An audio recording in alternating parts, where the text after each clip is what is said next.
As you saw though, at each step of the way, we had the ability to do some transformation using Cloud9QL. Regardless of what the syntax is here, this will always be a SQL-like syntax. So again, we got the day from the date from Mongo here and created an alias here.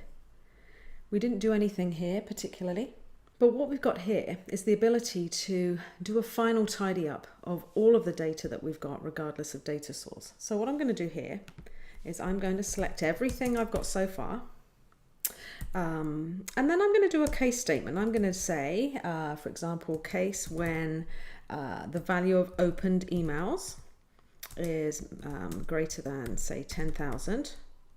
Then I'm going to classify that as a tier 1. Else it'll be tier 2. And I'm going to end that as, I'm going to call it campaign, rank.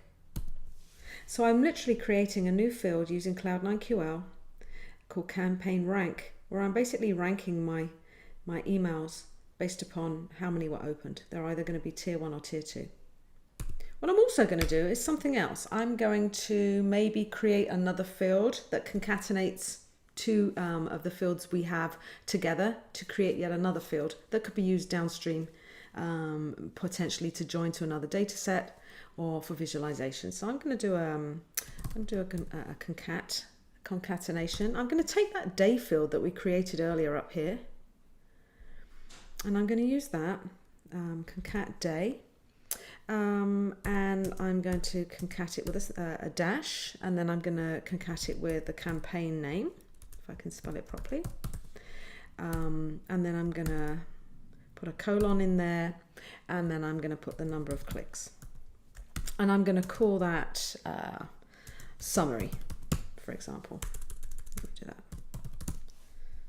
So let's take a look at all of that and see what we have.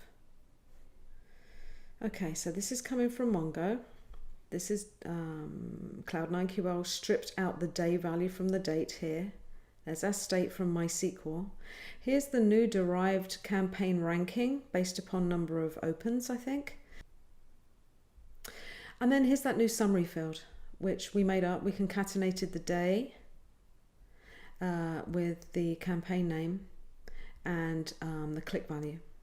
For more information on how to get the best out of Knowi, please visit knowi.com/university. Thanks for watching and see you next time.